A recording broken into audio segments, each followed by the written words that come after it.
Okay, good evening. Thank you all so much for joining us tonight. My name is Hillary Goldstein. I'm the Public Programs Coordinator here at the New York Transit Museum, and I'll be serving as our program guide tonight. The Transit Museum regularly hosts online experiences throughout the year. These are virtual conversations, presentations, and workshops that often draw from our internal archives and collections. And tonight is a very special event we've curated in partnership with Morbid Anatomy. Morbid Anatomy is a Brooklyn-based organization originally created as a blog in 2007 to support a photo exhibition.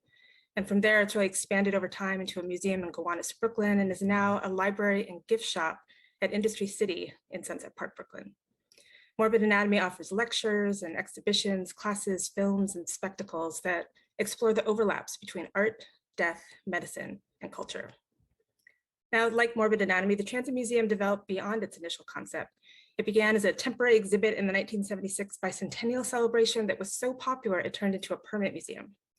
And now 50 years later, we're one of the largest transportation museums in North America. We're located in a decommissioned IND subway station in downtown Brooklyn, in addition to having a gallery and store in Grand Central Terminal. Now, both Morbid Anatomy and the Transit Museum explore the world through a very specific lens and somewhat eclectic sensibilities.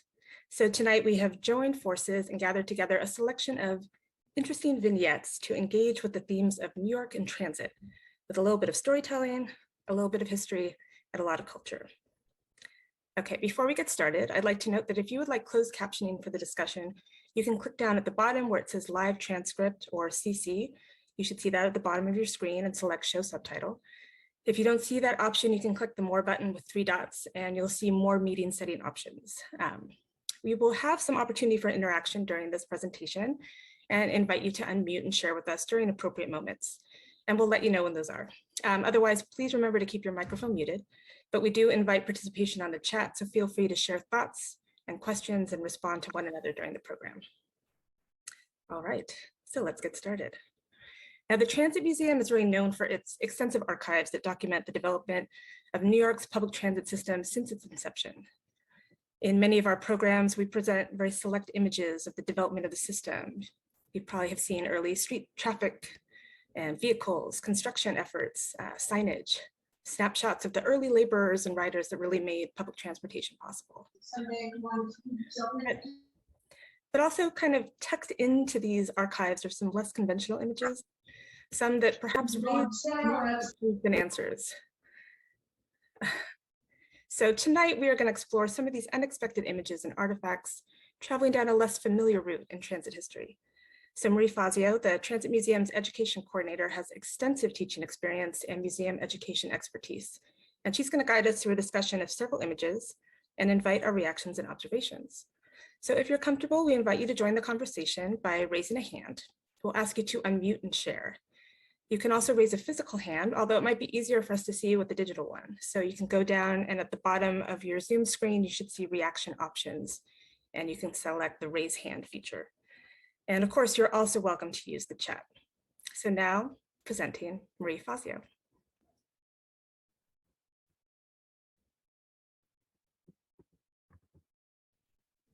All right, hi everyone. Thanks, Hillary. My name is Marie. I'm excited to share with you some cool photos I found in our archive, some photos we don't get to look at all the time. And like Hillary said, I really want to hear from all of you and kind of have a discussion about these photos. So I'm going to give us a little time to look closely at this image. And you're free to write some reactions in the chat of what you're noticing. And in a moment to unmute and share as well. So I'm just gonna zoom in.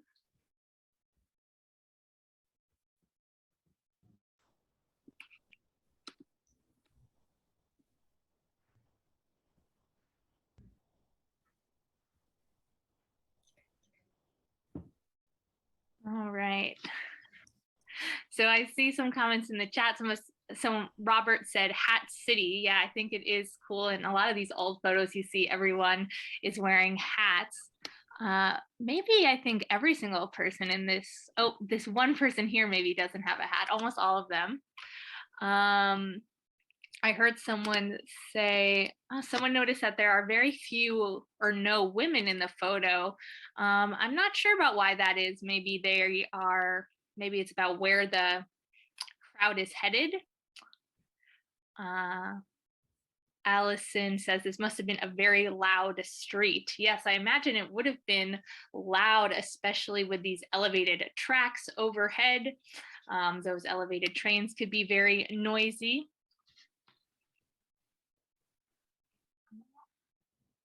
Yeah, so a few of you are noticing what is on the front of the trolley here. Someone called it a pedestrian saving device, and someone else called it a cow catcher. Yeah, so that is what it was often called. It was called a cow catcher. We sometimes call it a people catcher here when I'm talking about this image, as there weren't a lot of cows on the streets of New York City, but instead, a lot of people on the streets, and trolleys actually could be quite dangerous. If you look at some statistics from 1908, trolleys alone caused nearly 150 deaths in Manhattan. And that was by far the most death caused by a specific type of vehicle. So after that, horse-drawn vehicles caused close to 125 deaths, automobiles about 30, and then trains less than 25. So trolleys caused a lot of deaths, and that's not to mention like the thousands of accidents that were caused by trolleys. Some very serious. The New York Times article noted 151 fractured skulls. I see Jay has a raised hand. Jay, if you want to unmute and share something you're noticing. Well, between the nature of what we're doing here together tonight and the comment and the consistent dress of the crowd and the time, it easily could be a funeral car. Yeah, perhaps. I don't have specific information, but Well, I thought it that would could be like- certainly make sense. Michael says 12th Avenue in Manhattan was Death Avenue because there were no crossing gates for railroads. Yeah, so there kind of was very little control of traffic at the time. Another article in 1902 was proposing what we would today consider very basic traffic laws. So it was proposing things like letting passengers off on the side of the street rather than in the center. So really very few laws governing traffic. If you see videos of traffic at the time, they kind of make you jump. They're very alarming to see, kind of horses going in front of trolleys, people going in front of trolleys. Yeah, Michael also noticed that there sometimes were railroad cowboys that rode ahead to help with traffic. That's true. So I couldn't really find if these cow catchers or people catchers were successful at helping to decrease deaths. They did also try putting them on cars, I found. So images of cars with these on them, which I thought was funny to see. Of course, not something that stuck around or caught on. So perhaps not the most useful. Jay says boarding bulbs were not invented until the mid 20th century. What's a boarding bulb? Can you say more about that, Jay? That's just the concept. I was reacting briefly to the discussion of letting people off on the curb. Oh, Obviously, if you're running a streetcar line, and New York City lost its surface cars before I was born, basically. mm-hmm. But you either have to do it with two different things. You can either do it with center islands and a wide street, or you're going to let people off in a travel lane unless you have the thing that sticks out from the curb to allow pedestrians to board from an extended curb. Nowadays, those are documented in NATSO manuals and stuff like that called boarding bulbs. I've seen it both places around the world. And I was also commenting, by the way, that some of my fellow transit fans in the room may know that the issue of people catchers and all kinds of elaborate arrangements coincided with the move started early in the 20th century to move towards single operator cars as opposed to a dedicated motorman and conductor. You can see these Bernie cars with all kinds of elaborate grills on the front of them when you look at surface history pictures. Yeah, thanks. Yeah, looking at this vehicle, I kind of imagine that these men would just kind of jump off of the side of the trolley when they were ready to get off. It doesn't seem very, very safe. So kind of jumping off of this idea of trolley safety, I have another image to show you. There we go. So again, I'm going to give us a little time to look at this image. And feel free to share some initial reactions in the chat. I will zoom in a bit.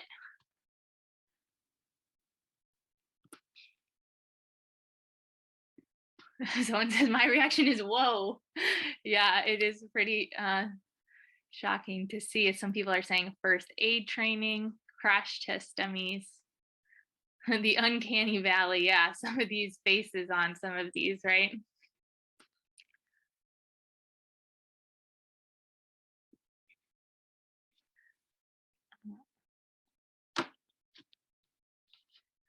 Yeah, so we do see crash test dummies here. This is a photo also from 1908. Let's see, Parade of Horribles. Yeah, medical school, people are thinking. Yeah, some of the, I think it's interesting to see the different faces on the dummies over here. On the far right, there's this one that kind of looks like a doll, and then next to it, these less realistic faces. Someone says horror movies. Does the museum have any of these? I am not sure. I don't think so, but I don't know for sure.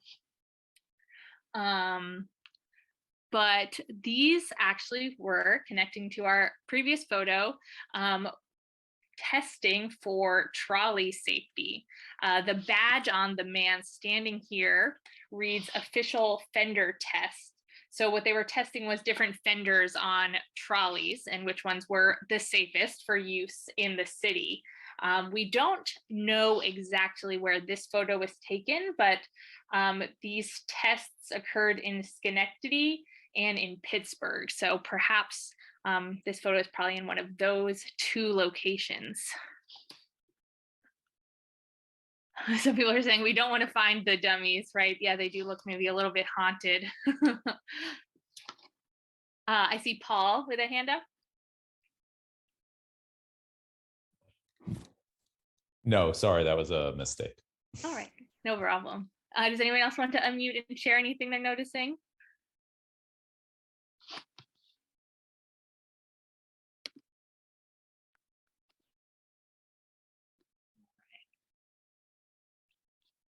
Yeah, people in the chat are noting that today, of course, we have a lot of safety measures. New York City Transit has a lot of bus safety measures, and of course, the city has a lot more traffic safety measures. Someone earlier mentioned the Vision Zero campaign, which is a campaign by the mayor's office to have zero traffic deaths.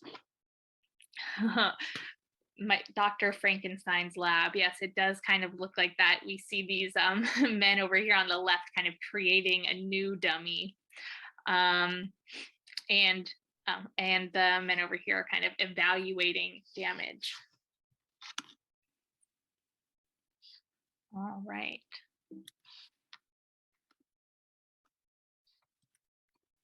So, oh, let's see. Someone says, what's on the back table? Oh, Hillary, which are you referring to over here on the left-hand side? Yeah, I think it looks like maybe here is stuffing. They're making a new dummy here. Can't tell quite what's on the far left.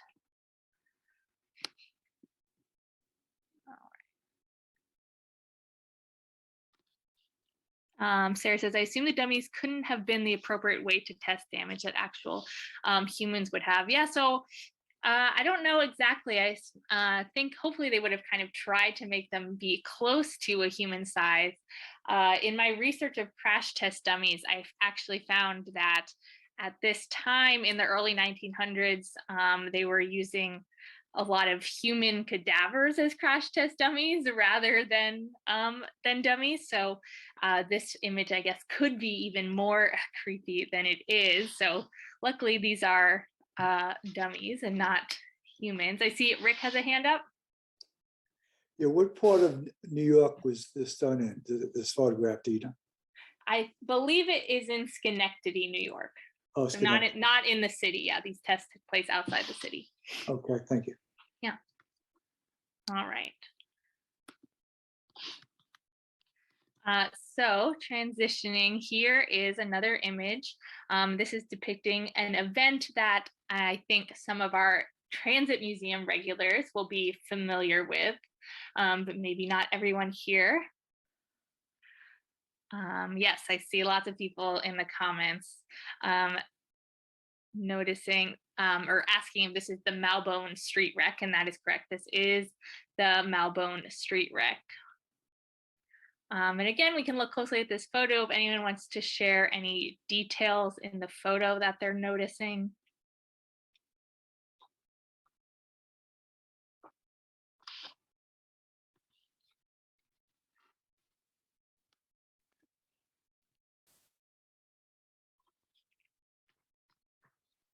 I can zoom in.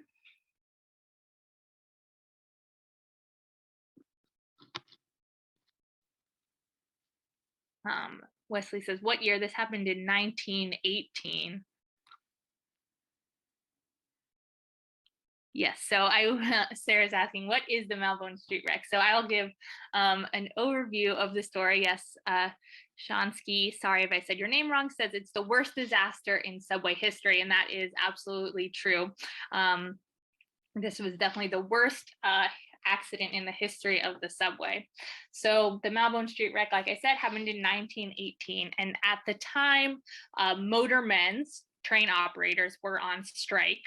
And rather than suspend service, the company, the BRT, the Brooklyn Rapid Transit Company, instead had kind of men who had been just working in the yard act as train operators. So the man who was operating this train was named Edward Luciano, and he had recently recovered from influenza and had sadly lost his 3-year-old daughter to the disease. So he was sick and grieving and untrained, and also worked a double shift when he was operating this train. And he took the train around a newly built curve where you were supposed to take it at about 15 miles per hour. And depending on kind of whose story you take, he took it between 40 and 75 miles per hour. And the train derailed. And the trains at the time were wooden bodied, not strong steel like our subway today. So you can see in the image what happened when the train derailed, and it killed about 100 people. Edward Luciano actually walked away fairly unharmed. They found him later at his home, and they tried 5 people for manslaughter for the event, but none were found guilty.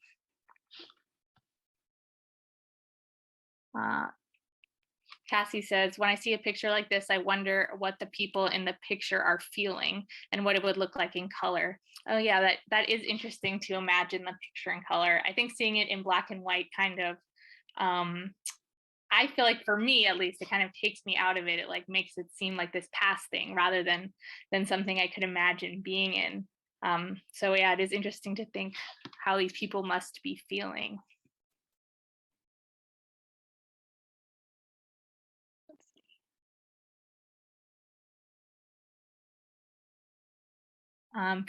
Dan is noticing that they're holding small hand hacksaws, asking why they are so small.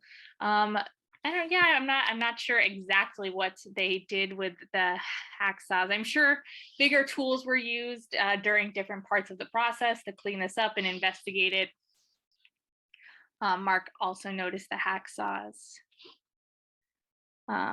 Hillary noticed the men are looking in different directions. Yeah, I think it probably was kind of an uncomfortable thing, right? People maybe don't want to feel like they're posing for a photo in like a situation like this. Okay.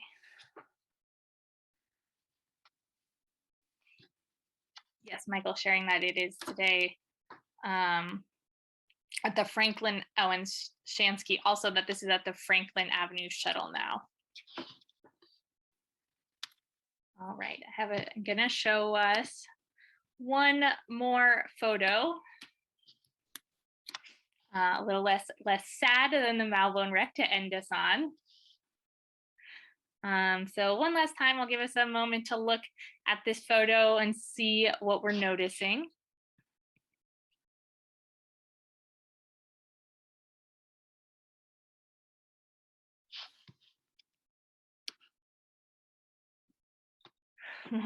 Yeah, ghosts. That's what I thought too when I saw this photo, that they really looked like ghosts in here. That's why I chose the photo.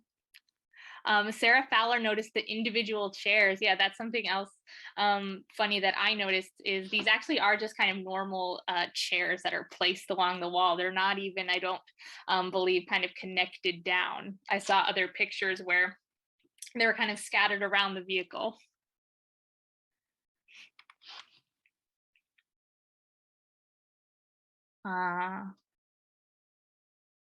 If Rick asking about bowler hats.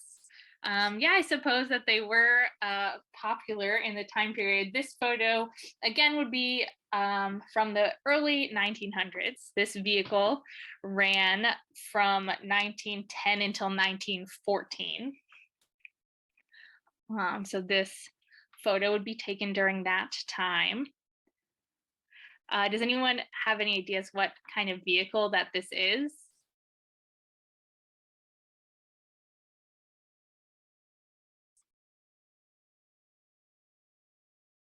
Noticing it's above ground. Yeah, some people are, someone guessed trolley. People are thinking different kind of bus. Ah, there we go.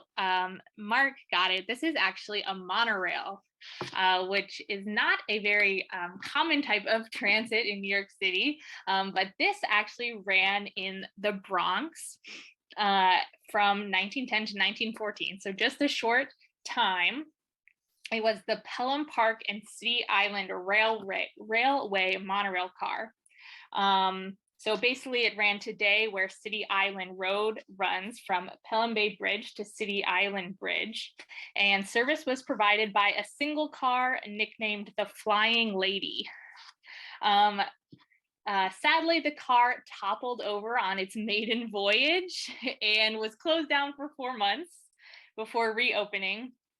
But it didn't last long, as the Pelham Park and City Island Railway was kind of pushed into bankruptcy by the IRT. So I'm just about out of time, so I'm just going to quickly show you what the monorail car looked like. Here's it from the outside. And here is it toppled over on its maiden voyage. So thank you, everyone, for your comments. I loved sharing these photos with you, and I'm excited to hear our other presenters. Thank you so much, Marie. Those are just some incredible images and so many thoughts. And I think it's so fantastic that you all had so many great observations to share. Thanks for being part of that section. Okay, so the history of transit development and construction is littered with the glorified names of the key builders and designers of the system from Vanderbilt figures. And we often highlight their proud accomplishments and the monuments of their achievement that we write every day. And yet, within this illustrious history are the stories of some lesser known characters with legacies that lean more tragic than triumphant. So here to tell the tale of one such transit figure is Brooke Bell. Brooke is an experimental theater, film, and performance artist. She's the artistic director of Virago Stage and Screen, as well as an educator and experienced facilitator for the New York Transit Museum. So Brooke, please share this story with us. Thank you, Marie. I was just finishing up a special project for someone very special. You know who you are. I'm going to share my screen and we will get to the story.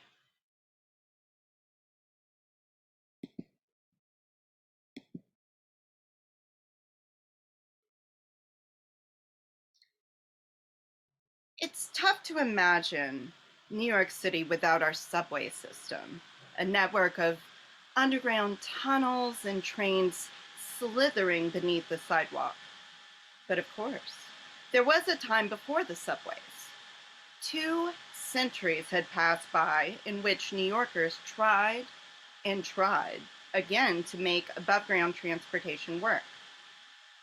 But by the late 1800s, they began looking to the underground, deciding that a subway system was the best choice for the future of New York. And that means that there was a time in our city's history in which brave laborers dug into ground, into the darkness, to make way for that great step forward. But with all progress and all plans, there are bound to be some bumps in the road, a few deaths, a few accidents, a few unexplainable happenings. And none were so mysterious and unexplainable as the story, the true story of a man named Ira Shaler. Major Shaler was, by all accounts, a good man who had previously made a name for himself in the Spanish-American War in 1902.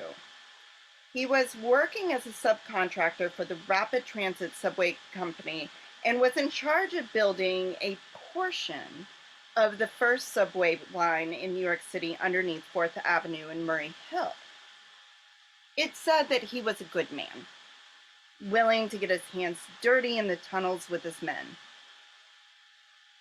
Now, it is important to note that during this time, much of the labor was being done with simple tools like pickaxes and explosives like dynamite.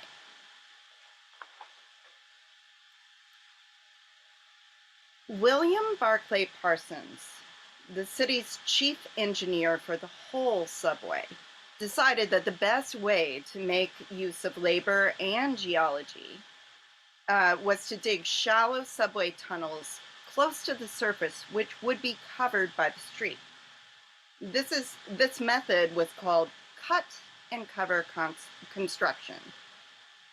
However, due to the hilly topography of the island, deeper tunnels were required in some sections to keep the train tracks from rising or falling too abruptly, like a roller coaster. Now, why am I telling you this, if this is supposed to be a ghost story? Well, our favorite subcontractor, Major Ira Shaler, happened to be in charge of one of these deeper tunnel areas. We can see in this map a stretch of the streets that travels through a neighborhood known as Murray Hill. It's really only a few blocks long. And yet, all of the places this man had been in his lifetime, including the battlefield, it would be this small stretch of Manhattan that would prove to be so dangerous, so unlucky, and perhaps a bit cursed. By this recounting, we will witness the tragedies that took place around these tunnels under 4th Avenue before the death of our protagonist put an end to the madness. Our first tragedy took place on January 8th, 1902. And though not directly related to Ira Shaler, it did precede all that was to follow of that fateful year. On this day, a steam engine arriving at Grand Central Depot on 42nd Street crashed into the train in front of it in the tunnel beneath Park Avenue. The driver claimed that he couldn't see the signals nor the train because of all the smoke and the steam from the engines. The resulting crash was devastating. Some passengers perished immediately upon impact. Others were less lucky and either succumbed to smoke inhalation or were simply boiled alive in the explosion. In the end, 15 people died and many more were injured. The terrible accident put an end to steam and led to the electrification of the rails coming in and out of New York City, as well as the building of the iconic Grand Central Terminal. Calamity struck again on January 28th, this time involving the subway construction happening just a block or so from Grand Central, when a wooden powder house at 41st Street and Park Avenue caught fire and exploded. It had been housing dynamite used for subway construction, and the resulting explosion caused a shock wave and fire so powerful that it killed 6 people and injured 125. Additionally, the blast shattered the glass for a several block radius, destroyed the Murray Hill Hotel, and damaged the Grand Central Depot. Technically, the fire was started by an employee by the name of Moses Eapes. Eapes lit a candle to warm his hands during his lunch break, unaware that he was only a mere few feet away from 200 pounds of deadly dynamite. And yet, it was Shaler who was summoned to appear in court to answer for the disaster. Major Shaler was indicted under manslaughter for the grand jury for improper storing of the explosives, a charge that carried a possible prison sentence. Meanwhile, Moses Eapes, the one who actually caused the disaster, somehow escaped, thankfully, with a few minor cuts and bruises.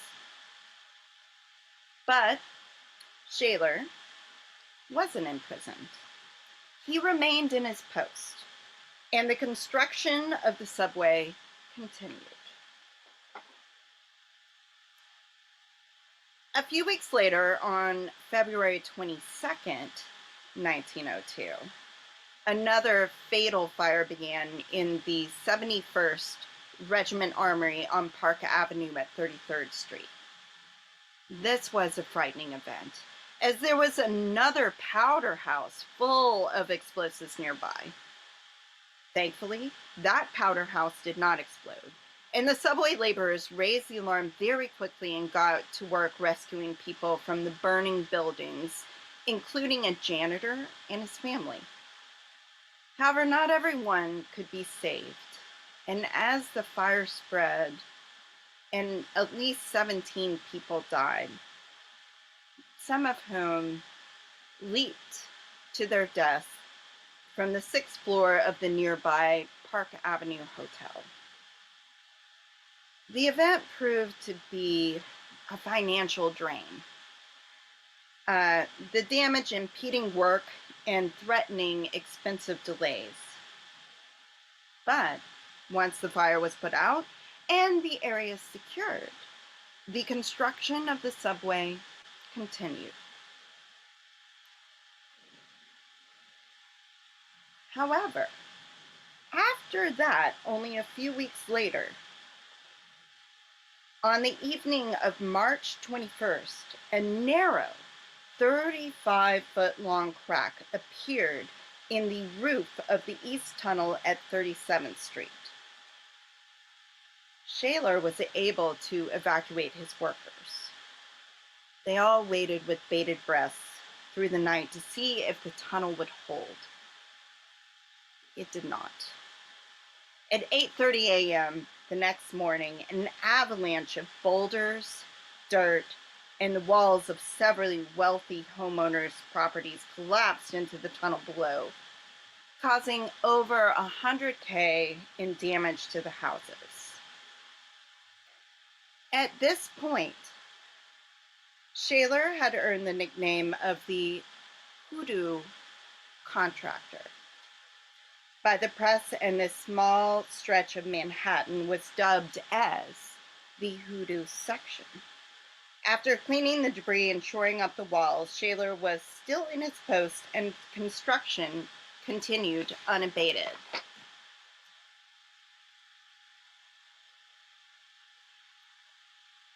April and May went by, and the tunnel building went on as the weather started to warm.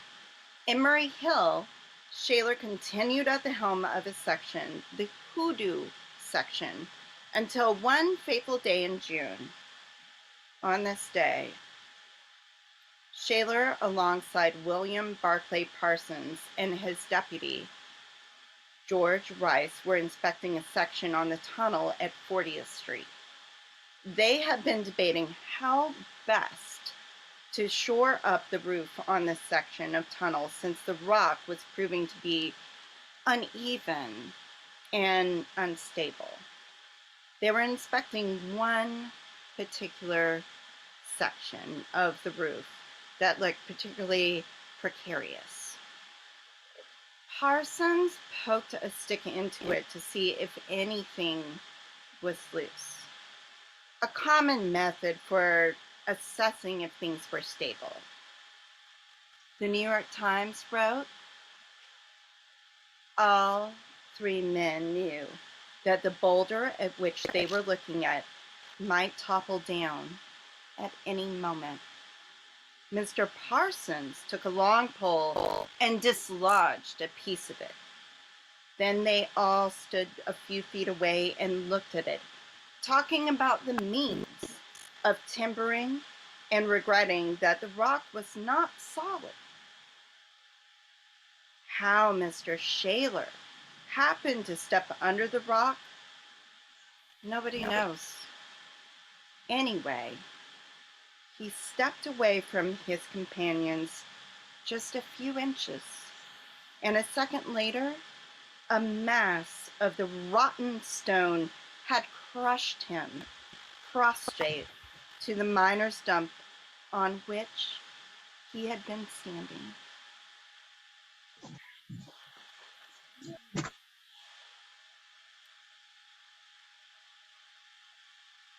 Parsons and Rice were safe and untouched, just inches away, as Shaler lay there in agony. Stoic as ever, he exclaimed that he thought his back might be broken. It took many minutes for help to come and to get him to the hospital. The laborers had fled in fear of further collapse. Unfortunately for Major Shaler and for his family, he succumbed to his injuries 12 agonizing days later, on June 30th of 1902.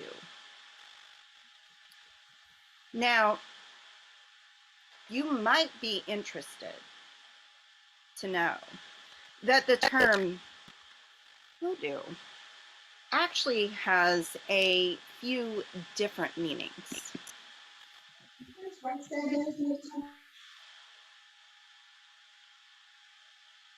In popular culture, I'll bring it down now. In popular Okay. culture,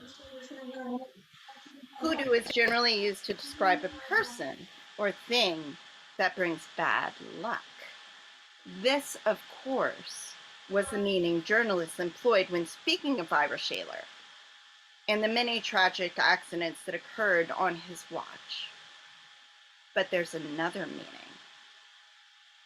that proves very relevant to this tale. In geological terms, hoodoo refers to a particular kind of rock formation, natural forms, like rocks that have often been said to possess certain powers. So perhaps it is fitting that the hoodoo contractor would meet his demise by the hoodoo itself. Did the hoodoo die with shelter? As we know, the first subway line, known as the IRT Interborough Rapid Transit Company, opened on time in 1904 and within budget, and proved to be the lifeblood of the city. And through this tragic story, we can see that it was not lost.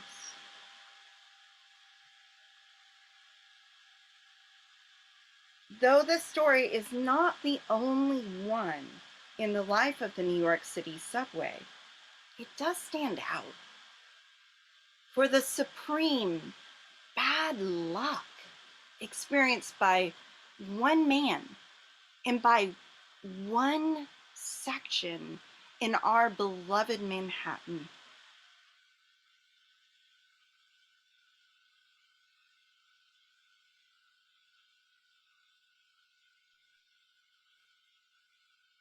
Thank you, Brooke. Thank you so much for sharing that very spooky story. A wonderfully spooky tale indeed. Okay. Now, perhaps, just moving right along, perhaps sometime you've joined us on a Transit Museum nostalgia ride to visit Woodlawn or Greenwood cemeteries. We don't often think of graves as key destinations on our transportation routes, but access to lost loved ones is a really important piece of our transit system. And over the years, the paths and routes to get to cemeteries have changed. So here to lead us through this unique connection between tombs and transit is Allison Meyer. Allison is a writer on art, culture, and history with bylines in the New York Times, City Lab, and National Geographic, and who also moonlights as a cemetery tour guide, as well as collaborated with Morbid Anatomy. Allison, the floor is yours. So much, Hillary. So I'm going to share my screen here. And Leticia can text me if anything's wrong because I can't see the chat anymore. All right, thank you so much for being here. So as Hillary mentioned, I'm a cemetery guide, but I'm also a writer. So I love when culture and transit intersect and I get to look at them that way. And, death is a big part of living in New York. While most people used to be buried in churchyards or at burial grounds they would walk by every day, those became really overcrowded by the 19th century. So the cemeteries started to be moved out of the city to Brooklyn, Queens, the Bronx, Staten Island, where there was more land. It is what was called the rural cemetery movement, where these new graveyards were designed as much as parks as burial grounds, something that became immensely popular as this was a time before Central Park or Prospect Park. However, it also made getting to the cemetery more complicated. Some were left behind to be almost hidden beneath new development, like this image of First Sheriff Israel Cemetery, which dates back to the 17th century. It's interesting, actually, that elevated track is gone, but it still stands. You can find it today in Chatham Square, although they don't allow you to hang laundry over it anymore. Another consumed by Manhattan sprawl was further uptown, and I want to give credit to New York City Cemetery Project for learning about this one. It's a really great website. And this was nicknamed the Graveyard Station. So at left is this New York Times article from May 18th, 1879 that describes it, quote, "On the line of the New York Elevated Railroad is a station commonly known as the Graveyard Station. It is at the junction of 9th Avenue and 50th Street and receives its name from a little graveyard about 50 square feet that occupies the southwest the southwest corner of the intersecting streets. It is not much noticed by those on the sidewalk who see nothing but the heavy stone walls surrounding it. But from the platform of the station, its handful of gray, crumbling tombstones can be plainly seen, and its forlorn and neglected condition noted. Dirty children tumble and play over the graves and among the tottering stones, and above all, lines of newly washed garments are blown about in the wind. I guess any graveyard was prime space for laundry back then. As the passenger on the railroad was waiting for his train, attempts to decipher the almost obliterated inscriptions on the monuments beneath him, and questions the employees of the road, who prove to know as little as himself. He wonders that a place so neglected should be retained but for its present uses instead of having been built upon long since, as has every other available plot of ground in the vicinity. So unlike First Sheriff Israel, this actually is not there anymore. It was a burial ground that was part of the Hopper farm, which covered much of the area around it. And it was used up until 1840 for burials, and then a descendant of the family removed the headstones. It's unclear about the bodies. Sometimes they stayed behind, and an apartment building was built on top of it in 1885. So most graveyard stations, though, were purposefully set up at the new cemeteries outside of Manhattan. This is the Cemeteries of New York and How to Reach Them. It's a guide published in 1881 by Selden C. Judson that lists many of the city's cemeteries and how to get there. And many of them could be kind of complicated, involving multiple modes of transportation. For instance, for Cypress Hills in Brooklyn, he advised taking Fulton Ferry, getting a streetcar from Atlantic, and then a steam car to the south entrance. And you can see the map here of how to get to Maple Grove, as well as notes on conveying remains from the train cars to the grave, which is often a service the cemeteries provided. For Calvary Cemetery in Queens, the guide states that you had to take a ferry from Manhattan and then a streetcar. So a branch of the Grand Street horsecar line had since 1861, it's not there anymore, sorry, run up to Penny Bridge, which was named for the 1-cent toll charged for the pedestrians crossing it to reach Calvary Cemetery. You can see the photo at the left of the cemetery in the back. And there's an example here of a streetcar from that Grand Street line, and you see its signage for Calvary Cemetery on the top. So as I looked through this guide, I realized that although it seemed like a lot of moving around, it was actually often a lot easier than today. When I've been to Calvary, I've either taken a really long walk from the G train or a bus that comes sporadically. And as I looked into it, I found that many of these transportation systems that we don't have now, like the streetcars, were often built up to make getting to these far-flung cemeteries possible. The city's expansion of infrastructure for death and transit really evolved alongside each other. And the last stop on a subway line is still often a cemetery. So New York's first rural cemetery was Greenwood in Brooklyn, which was established in 1838. This was before the Brooklyn Bridge, and its planners really wanted it to be a destination for the wealthy dead, but they had to make it possible for the well-heeled living to easily get there too. So Henry Evelyn Pierpont, who was a big figure in making Brooklyn into a major city, was a proponent of establishing Greenwood too. And it just happened he was also a ferry mogul. And so he combined several existing ferries into the Brooklyn Union Ferry Company. So there'd be regular service between Manhattan and Brooklyn, and of course, Greenwood, which he had helped found. He's actually buried there now on a hill in a really beautiful Gothic tomb. So the cemetery became most easy to access by riding a ferry that ran to Hamilton Avenue in Brooklyn, in Red Hook. I have an image of the ferry house here, from which people could board a stagecoach to the cemetery entrance. And the bodies had to come too, and they came on the ferry along with the funeral corteges, and so did the people just wanting to enjoy the landscape. As I mentioned, this is before Central Park. So Greenwood, when it opened, this idea of just a really beautiful landscape you could enjoy, stroll, take a carriage ride was really novel. And Walt Whitman even wrote about how the ferries were, quote, necessary for the accommodation of a rapidly increasing mass of citizens who are attracted by the salubrity of that section of Brooklyn, joined with the cheapness of the land and the nearness of the beautiful grounds of the cemetery.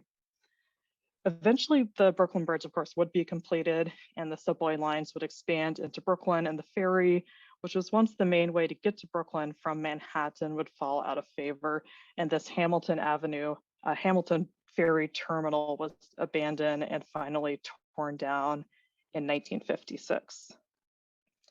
For a long time, streetcars were the main way to get to the cemeteries. And the busiest day was, of course, Sunday, especially in summer, where people would go for picnics. It might seem strange now to have a picnic in a cemetery, but in the 19th century, that was very fashionable. Horse cars were eventually entered the mid-century, and there was a major expansion of private trolley lines to places people wanted to go, and that included several cemetery lines. So there was the Hamilton Avenue horse and cable car, which I've mentioned, which took visitors to the 25th Street entrance to Greenwood, but there was also a Calvary Cemetery line, a Holy Cross Cemetery line, Cypress Hill Cemetery line, and a Lutheran Cemetery line. And I have an image here from the New York Transit Museum archives. It's really beautiful, where you can see that Holy Cross Cemetery line right at the entrance, just as it looks today. And it was later replaced by a bus route, but demand really decreased even for that. And so this particular line was discontinued. I have some other examples of streetcars and cemeteries here. We're at the top left, a streetcar passing Lutheran Cemetery in Middle Village. At right is Cypress Hills Cemetery and its electrified trolley, and also the Cypress Hills train station, which is no longer the last stop, but it was for many years. And also at the bottom left here is a ticket from 1912 for the Calvary Cemetery on the New York and Queens County Railway. At both Lutheran and Cypress Hills, there were a couple of the city's few steam railroads. Sadly, nothing as cool as that monorail we saw, but still pretty interesting. And these were set up as through the Bushwick Railroad. The Cypress Hills line opened in 1978, and it was so successful that the Lutheran line soon followed. They had what were known as these steam dummy engines, because as I've read, they were disguised to look like passenger coaches from the railroad, and supposedly the horses, I can't imagine a steam engine in any form not startling horses, but that is what people have written. And they went about 10 miles per hour, which is actually pretty fast for transportation at the time. But electrification and of course the expansion of the subway, especially the elevated system, would soon make them obsolete, although the M line still follows some of the Lutheran line's original path. The elevated lines that replaced some of these systems were also eventually torn down. In Greenwood, the Fifth Avenue line allowed you to get right off at the cemetery, but it also towered above its entrance, of course, was super noisy. And in 1941, the demolition was started and completed. But you can still go to Greenwood and see that tunnel that's in the top right photo. That's a photo I took at the bottom right, and you can walk through there at 36th Street. Greenwood also has a grimmer reminder of transit past. This is the memorial to Oscar and Maggie Dietzel, who were killed in a Long Island Railroad train collision. Oscar's parents erected this as a cenotaph, which means they're not actually buried there. It's just a memorial. They're actually buried at Lutheran All Faiths Cemetery in Queens. So they were on a train back from Manhattan Beach on August 26, 1893, when another train came from the Rockaway Beach, was allowed on the same track by mistake. And it hit the last car of the train, killing 16 passengers, including the Dietzels, and seriously injuring 40. And you can see the collision here carved really lushly in marble. This is what it looks like today. I can't imagine how detailed it was in the late 19th century. New York City's cemetery, though, with the closest connection to trains is definitely Woodlawn, which opened in 1863. And train access was a big part of the Bronx Cemetery's planning. A September 1865 New York Times article noted that, quote, arrangements have been made with the Harlem Railroad Company for transporting special funeral cars to the northeast entrance at Woodlawn Station. So funeral cars or a whole funeral train could be arranged for a departure from Grand Central Depot. And you have a map of that route here from that cemetery guide I mentioned earlier. And once you were at the Woodlawn Station, these horse-drawn hearses and carriages would meet you at a side track that was built especially for this purpose and take you, the funeral, to the cemetery. Here's some more images of that Woodlawn station, as well as a ticket that was in an exhibit on Woodlawn at Columbia University. I think a few years ago, I should have written that down. I took that photo.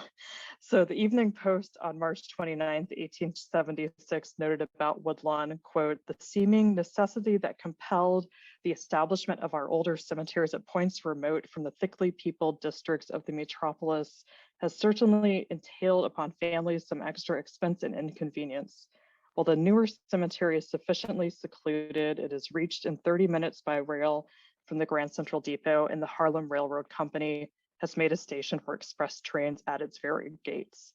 So the growth of the railroad would also support more cemetery expansion, not just in New York City, but out of the city, such as Kensico, which you might have seen if you're going through Valhalla, or Hartsdale Pet Cemetery, which is in Hartsdale, which was established in 1896, where whole funeral parties for pets, including little dogs in their caskets, could board at Grand Central, go all the way to Hartsdale and have their funerals. So because of its easy access, Woodlawn became quickly popular with wealthy New Yorkers, kind of taking the place of Greenwood as that status place of death. This is the large granite mausoleum of railroad tycoon Collis Huntington, who was really pivotal in developing the transcontinental railroad system. It was designed by John C. Babcock and built by Robert Catterson, who was involved in work on Grand Central Station. And it took about 5 years to build. According to the Historic Districts Council, its large double flight staircase you see here was inspired by one in New York's Pennsylvania Station. And I think what they must be referring to is that sort of tiered level of the staircase, but they're both exceptionally grand and very fitting for a railroad tycoon that he has a sort of big entrance up to his mausoleum. So this was then mostly a rural area, and it really encouraged more residential development, although it would take off when the subway was extended into the Bronx of the IRT Jerome Avenue line, with the Woodlawn's Board of Trustees really waiting for it to be the last stop. This is Woodlawn Station as it looks today, although you can still take Metro North to that other station, which was the original main entrance. And it was designed by the subway's chief architect, which probably if you're transit nerds, you know, Squire Vickers, with this ornamental concrete that straddles a street. It was opened in 1918 and Woodlawn was ready. They had a new sales office added at the south end of the cemetery to meet visitors who are arriving in this new way. And you can still take the 4 train all the way there, get off, and you're right steps away from the entrance to Woodlawn. Eventually, though, cars overtook public transit as a focus in many places. This is a auto permit for Cypress Hills. The streetcars were removed, and even though some buses follow these old lines, we don't usually connect them to the cemetery. You know, there's not any more the Holy Cross Cemetery bus or the Lutheran Cemetery bus, as much as I would love to board that. And many last stops, though, they still attest to their role in bringing people to these final destinations. There's Woodlawn. You can still go to that Cypress Hills station, and you'll see that a lot of the subways are very close to the cemetery, and that's because they were designed for this purpose, to bring people to mourn, but also bring people in to have respectful recreation among the tombs, much as we can do today. So I hope that you will think about this legacy of transportation next time you take the subway and notice a cemetery from the elevated tracks or one at the end of the line on a map of our transit, and really think about how our infrastructure is connected to this history of managing the dead. I think often when we think about transit and death, we only think about disasters, but there's this whole rich history connecting our cemeteries with the New York City transit system. And I think that just makes understanding the city and how it was built up that much richer. So this is where you can find me, the little ending slide. I'm very easy to track down on the internet. That's all my information. I also have these cemetery zines, one about symbolism, one on cooking recipes people have left behind on their tombstones. And yeah, I'm glad to be a part of this, and I'm excited to hear our phonograph stuff next.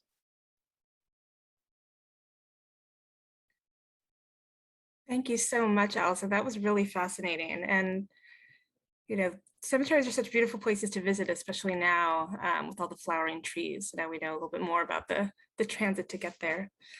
Okay, so this has been an amazing event so far. We're moving into our last segment. Culture often draws from the everyday. So it's not a mystery that the subway would feature in various forms of popular culture, especially music, tracing back all the way to the opening of the transit system more than 100 years ago. So here to lead us on a journey back in time to explore some of these vintage recordings is phonograph DJ Mac. Mac is the creator of the Antique Phonograph Music Program on WFMU, and he has an amazing collection of vintage gramophones and phonographs, early discs and cylinder records that offer us a special way to experience music the way it was intended to be played. So okay, DJ Mac, spin us some tunes and tales.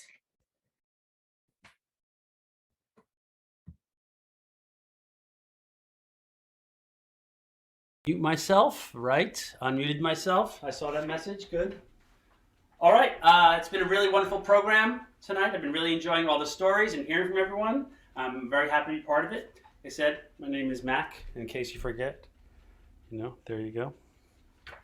I couldn't help going full train tonight. I figure I had this stuff, dug out my hat and everything.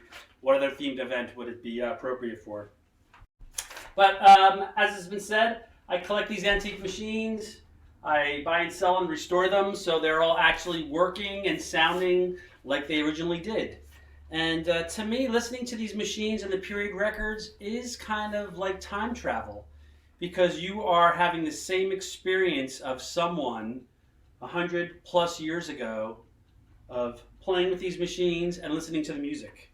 And I've always been fascinated by how the music affects culture and how culture affects music. And with the subway, we have a perfect example of that, because you might know some more modern recordings that feature the subject of the subway, but right at the beginning, the subject made a splash, especially in New York City. Well, of course, New York City, but being this is where the entertainment capital was, it was reflected in music and all sorts of recordings. So we have three that I acquired. I didn't have these recordings about 4 weeks ago. I was told I was doing this, and the power of my phonograph network got me these records to bring to you today. So we're first going to hear from a gentleman named Uncle Josh. Uncle Josh was actually a person named Cal Stewart, who got his start working in circuses, medicine shows, and vaudeville, and he developed this character, Uncle Josh. Uncle Josh was kind of a rube. He was confounded by all the modern stuff in our daily lives, all the new things that are happening all the time. Like the subway, we're going to hear about that. If you asked Uncle Josh about taking care of a post, he'd probably ask you, where's the fence you want me to mend? That's the kind of associations he would have. But here he's going to be working with Aunt Nancy, who's his wife. And he really was kind of a brilliant speaker, one of the first popular comedians on record. Among his friends were Mark Twain and Will Rogers, so you could say where he got his wit from.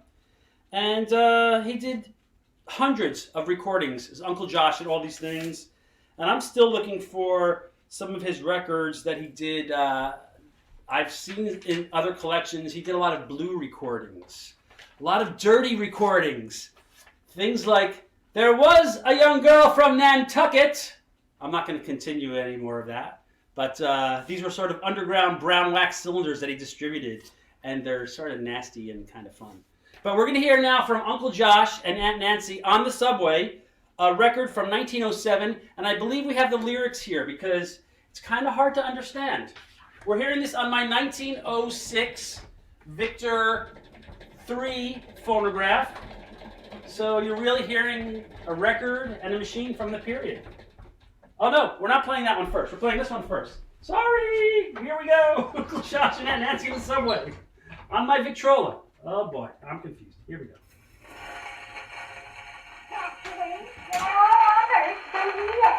Why, Nancy, this here is the subway railroad. That's the subway railroad, Joshua. Why, a subway railroad, Nancy, it's a railroad what runs. Why, any darn fool woman ought to know what a subway railroad is. Oh, Joshua, just look at the here. Joshua, what's the interruptions here? Why, Nancy, I guess the interruptions here is one what runs out by Reuben Hendricks played. Joshua, why does the subway run to? Darn if I know, Nancy. I guess it runs somewhere. Does it go any further than that, Joshua? Doggone if I know, Nancy, but I guess it comes back again. Oh, Joshua, you're so well tasted. Yeah, so is the subway. Darn thing is all cold. Joshua, those tears is a kicking fire. That's electricity, Nancy. What's electricity, Joshua? Why, it's lightning. What's lightning, Joshua? Why, doggone it, lightning, that's same as electricity. Why do they get it, Joshua? They get it from a dynamo. Joshua, what's a dynamo? That's what makes electricity. Does it make lightning, Joshua? Of course it does. What makes the tears go, Joshua? Why, the electricity. Does it make them go both ways, Joshua? Yes, by gosh, and then back again. How do they do it, Joshua? On a third rail, Nancy. What's a third rail, Joshua? When gosh, old hemlock, that's what the electricity runs on. Do the tears run on 3 rails, Joshua? No, they run on 2 rails. Then what do they have 3 for, Joshua? Well, for electricity, I told you. Couldn't electricity run on 2 rails, Joshua? Yes, guys, darn it, could run on 50. I'm going to get out of here. Come on, all the folks are laughing at you. Darn fool. Oh, Joshua, you're talking to me that way on our wedding trip. Joshua, don't you love me still? Yes, I guess I do. The stiller, the better.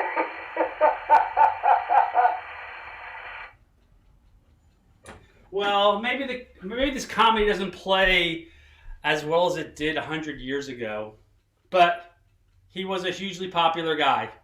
So that's Uncle Josh there on his record. All right, moving on to another extremely popular artist, and perhaps the first female to make records around 1893.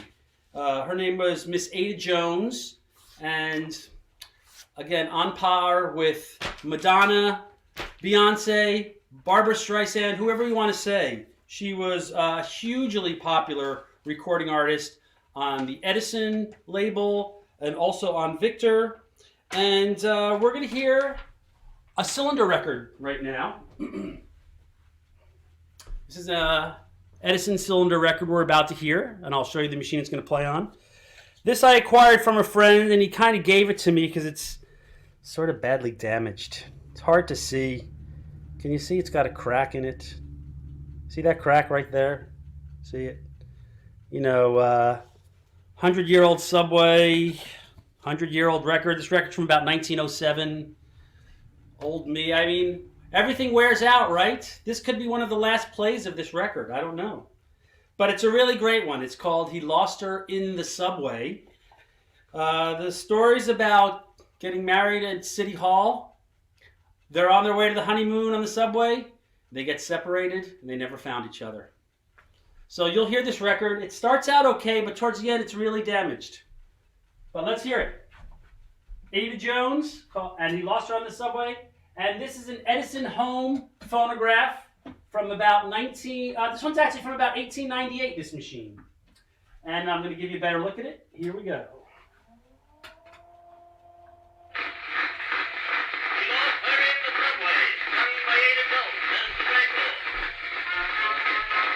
I believe we're getting the lyrics for this also in the chat.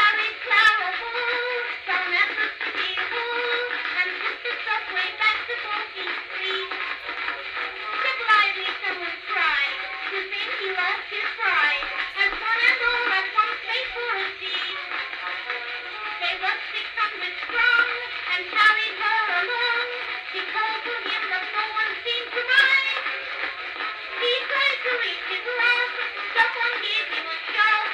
They rang the bell and he was late.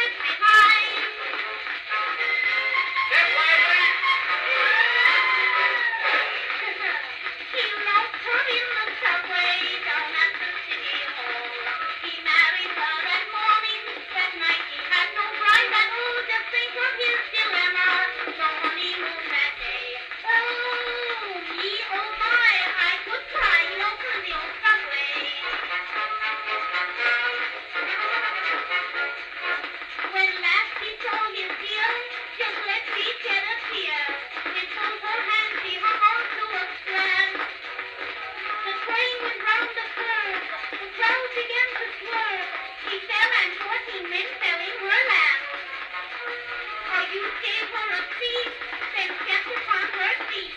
His arm went up when his darling passed. He saw him wink his eye, he heard his darling sigh. I hate to think what happened after that.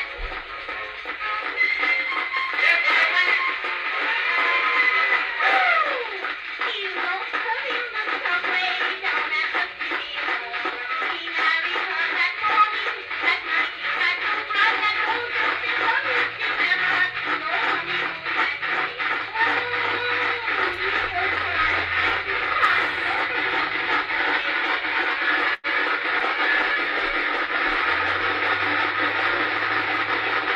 Woo!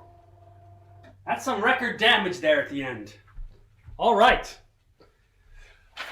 Moving on to our next song. A real great one about the subway from Mr. Billy Murray. Again, I'm bringing you the cream of the crop of the artists of the aughts. Billy Murray, again, an Elvis type of character.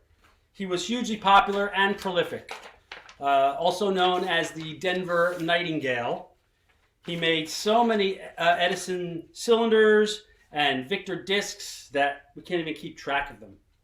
And we're going to hear this great song called Down in the Subway from the very beginning of the subway. I think this one's from 1904. Very beginning, or just as it's happening. I have to check the date on that one. But what's interesting about it, he's not talking about what a great new transportation system we have for everyone to get around, how easy it's going to be. No, his main thing is he starts off, there's a great new place for everyone to go spooning. And that's the main focus of this song, is everyone, you're going to have a great time spooning on the subway.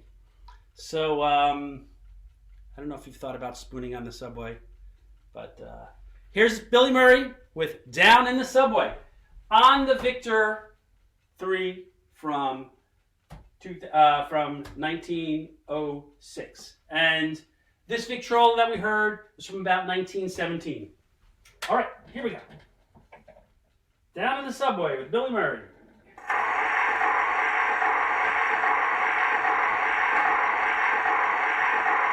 Woo.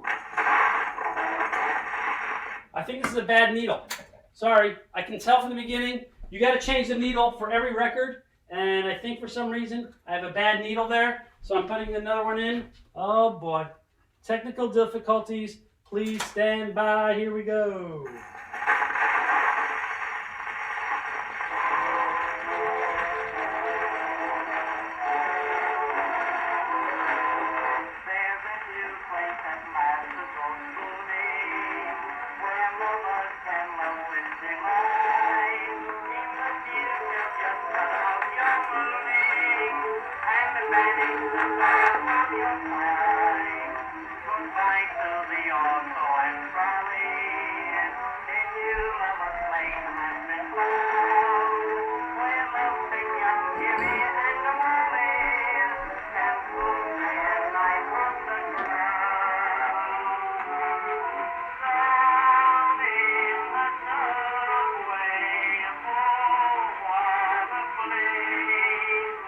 Under the Isle of Man.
what happens with these machines is they use, can we go back to this camera?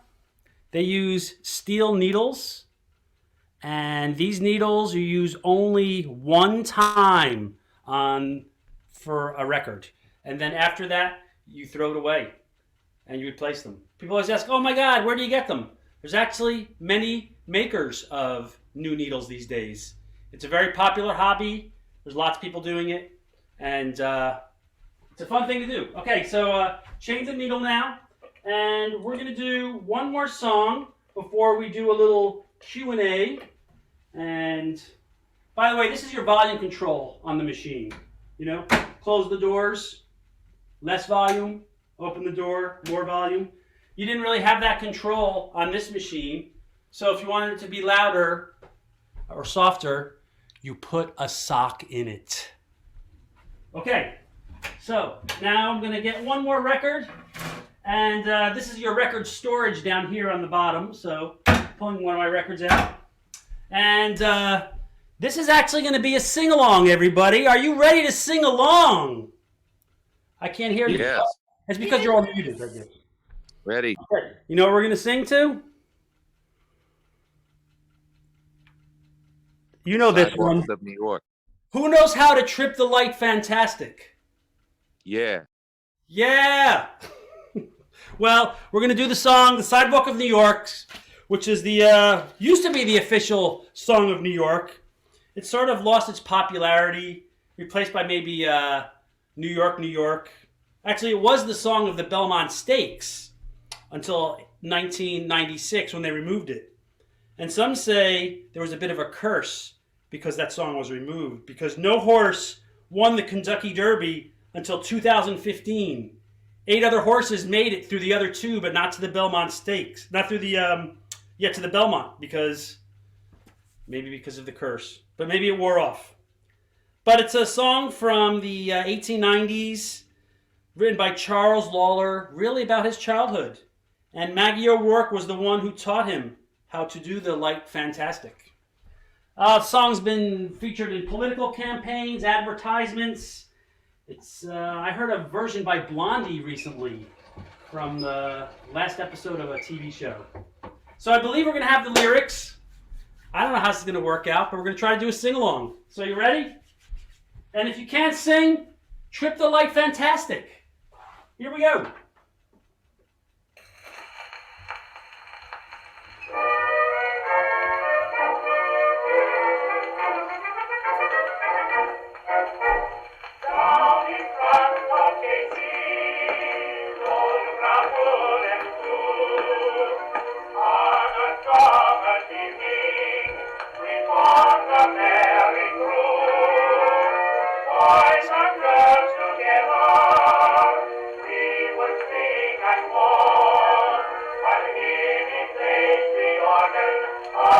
Here it comes, the big chorus.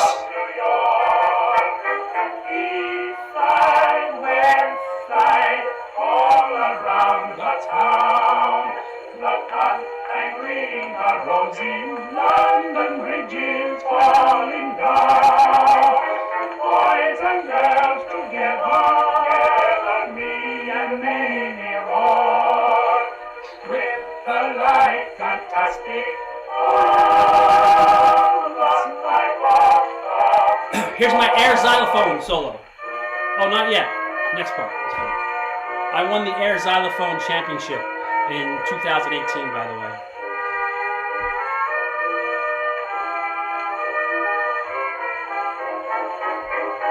That's where Johnny made tea and little Jimmy Moore with J.P. Trout the baker, who always has the door. Pretty Mary Cannon. These are all of his friends from his childhood that he's naming.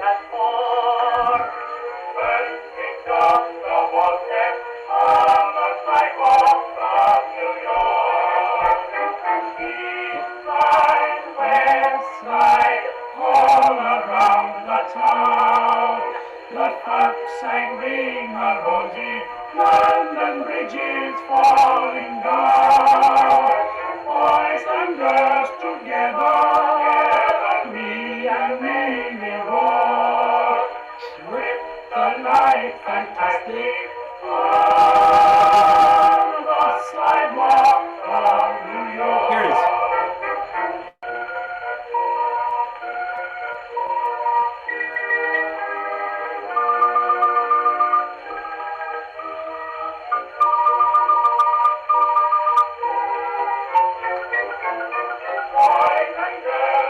Boys and girls, or whatever else you want to be. The light, fantastic. On the sidewalk of New York.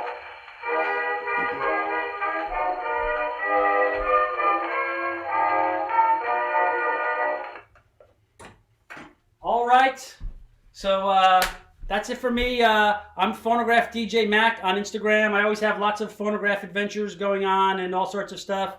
Thank you for your time, and back to you. This was so great, Max. Seriously, it was amazing. The xylophone solo was impeccable. Thank you. And I've heard many xylophone solo before, but this one was pretty high level. Which is, seriously, thank you so much for every participant. It was super interesting. I learned so much, and I would love to invite the audience. If you have any question, it would be great to raise your hand. And then let us know if you want to ask anything to our fourth speaker today. Meanwhile, I have a question for all our speakers and also for the audience too, if you feel like you want to share something. It's just like, it was very interesting that it was a Billy Murray song, The Spooning in the Subway. And, like something that I remember from the pandemic is that people were complaining they will, suddenly staying home, they didn't have reading time anymore. The commute was very much the reading time. And we all have all this like strange ritual that we do when we commute, like some people are spooning, some people are reading or watching their phone. I remember there was this great performance by an artist called Bettina Banayan, who actually iced a cake once in the subway, New York subway, and then sliced it and gave it to people, but people were not aware it was art. She was just that weirdo icing a cake. So I just wanted to ask the four of you if you had weird commute rituals and habits, and if you'd like to talk about it. Mac, do you have a phonograph with miniature headphones that you're actually, well, how did you DJ your commute, for example? I don't know. I'm one of those people who doesn't look at my phone on the subway. I like looking at everyone's faces. That's good. I like to just like look at their faces and imagine stories of their lives based upon the clues I have. And my guesses are probably completely wrong, but I create stories about their lives just by looking at them. And I find that really amusing to just do that, to look at my fellow New Yorkers and just think about them and what they're doing. Great, beautiful. Brooke, do you have a strange ritual? Do you pin dolls in your during your doing strange? A bit I do. I do have certain songs depending on what mood I might be in. What's your for my commute? And definitely too, I try to like amp up. Now, granted, right now, I am currently for my commute, I am not doing this, because I'm trying to be vigilant and doing what Mac is doing is like watching people, which is also wonderful and kind of new. I used to always just ignore everyone. So I would either read or I would have like these certain songs from bands, including one of my favorites was L7. I would like to listen to L7 to get amped up to go to work. Or whatever I was doing, or if it was like, a party or like going to see a friend, something that fitted them, something that would put me in the mood to do that. Perfect. Great. But yeah, for work, usually L7. I'm gonna try that next time. Yeah, no, it works really good. It will, if you are a fan of rock and roll, it will get you right in the place you need to be before you step in the door. Perfect. Thank you so much. Allison, do you have a special ritual? Are you icing cake? Are you pinning butterflies? I wish I had that. I wish I was that interesting. I think I just usually read. It was funny. I think I was just thinking that like I still haven't finished my like subway book that what I was reading when the pandemic happened because it felt like a cursed object, you know.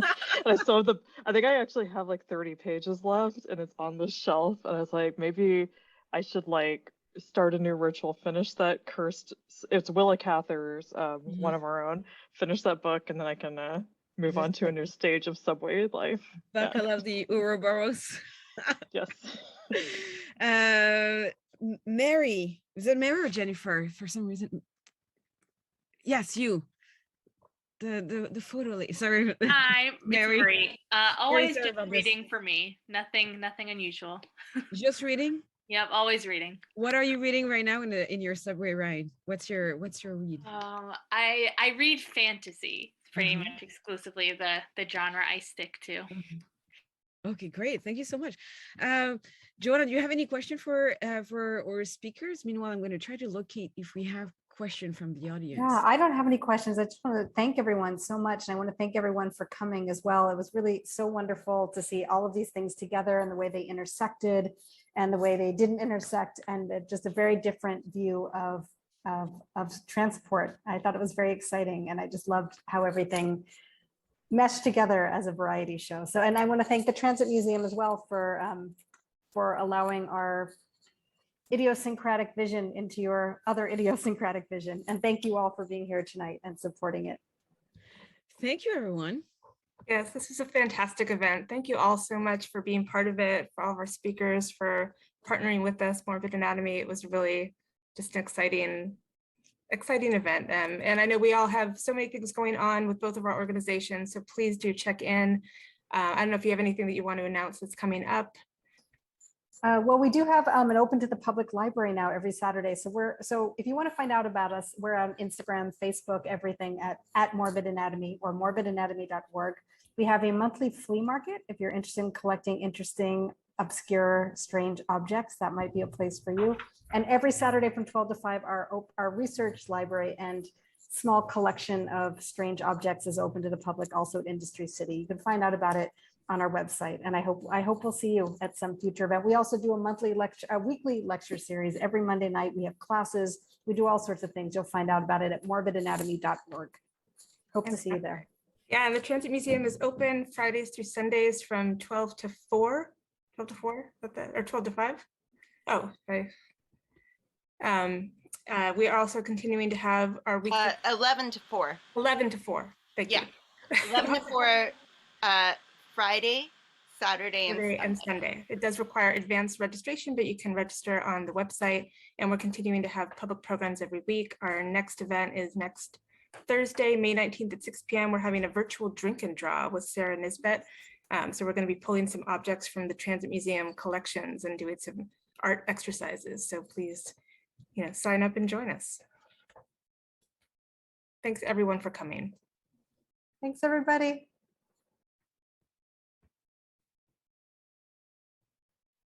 Thank you. And thank you, Transit Museum, for Terrific being so show. awesome. Thank you, everyone. It was a terrific program.